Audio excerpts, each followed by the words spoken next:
तो देखिए, जो बैरिकेडिंग लगाई गई है रोकने के लिए, जो कुछ इंतजाम किए गए उसको भी तोड़ने के लिए कैसे किसान अपने साथ तमाम औजार लेकर आए। इधर एक और बड़ी खबर, किसान आंदोलन को लेकर विपक्ष को केंद्रीय मंत्री अनुराग ठाकुर का जवाब। कांग्रेस की यूपीए सरकार से कई गुना मोदी सरकार ने किसानों को दिया है। अनुराग ठाकुर केंद्रीय मंत्री की तरफ से कहा गया, यूपीए सरकार से कई गुना ज्यादा मोदी सरकार में किसानों की फसल की खरीद हुई है। यह सब कुछ केंद्रीय मंत्री अनुराग ठाकुर की तरफ से कहा गया। कांग्रेस एमएसपी की बात करती है और कहती है कि मोदी सरकार एमएसपी बंद कर देंगे। आप याद करिए आज से 2 साल पहले भी क्या कहते थे। लेकिन मैं देश को बताना चाहता हूं आपके चैनल के माध्यम से, और टीवी 9 के दर्शक जान लें, यूपीए की सरकार में 10 साल में 2004 से 14 तक गेहूं, धान, दलहन, तिलहन इन चारों का कुल मिलाकर खरीद की गई 5.5 लाख करोड़। 5.5 लाख करोड़ एमएसपी में दिया गया। मोदी सरकार ने इन्हीं 4 के लिए 18,40,000 करोड़ रुपया खर्च किया है। और भाई एक नजर डालते हैं कि बीते 9 साल में पीएम मोदी के नेतृत्व में एनडीए के शासनकाल में किसानों के लिए क्या क्या कदम उठाए गए हैं। सबसे पहले कृषि इंफ्रास्ट्रक्चर के लिए 1 लाख करोड़ रुपए खर्च किए गए। उसके बाद डीएपी पर सरकार ने हर बार बताया जा रहा है कि हर प्रति बोरी 1200 रुपए सब्सिडी दी। आगे बढ़ते, किसानों को खाद सब्सिडी 70,000 करोड़ रुपए दिए गए। गैर यूरिया उर्वरक की कीमत में प्रति बोरी 50 रुपए की कमी की गई। ऑनलाइन मंडी प्लेटफॉर्म से करीब 1.25 करोड़ किसान रजिस्टर्ड हुए और रबी खरीफ फसलों की एमएसपी बढ़ाई गई। इतना ही नहीं, कीमतों में 4 बार बढ़ोतरी की गई। कई फसलों की एमएसपी 1.5 से 2 गुनी बढ़ाई गई।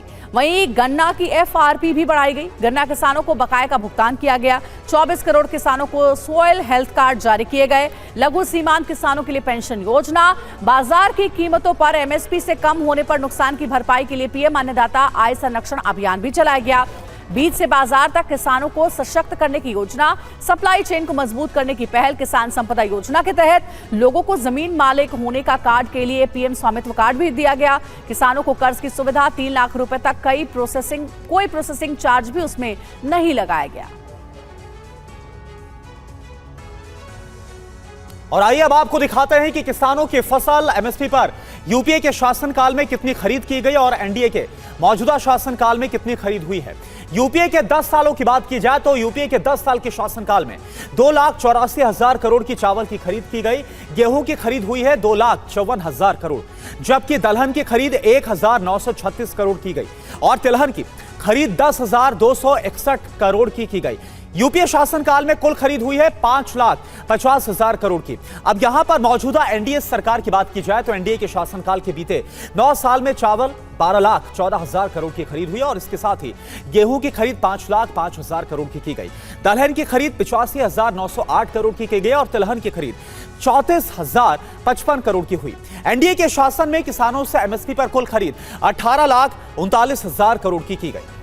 और सुमंत इस वक्त हमारे साथ जुड़े हैं जो कि शंभू बॉर्डर पर मौजूद हैं। सुमंत, ये बताइए, आप बता रहे थे कि आप किस तरह से किसानों के आगे की प्लानिंग है, पहले बकायदा अरदास की जाएगी और उसके बाद आज आगे क्या रुख होगा, ये सब होगा।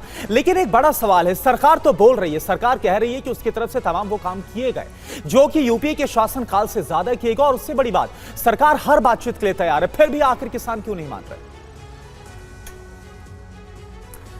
तो सुमंत का रुख करेंगे, लेकिन इस बीच ये तस्वीरें आप देखिए, ड्रोन कैमरे से जो कैप्चर हुआ वो तस्वीर भी हम आपको दिखा रहे हैं और साथ ही किसानों को मोदी सरकार की तरफ से बीते 9 साल में कैसी मदद दी गई और कैसे कई गुना ज्यादा जो मदद है यूपीए शासनकाल के मुकाबले दी गई है वो आपको ग्राफिक्स के जरिए दिखा रहे हैं।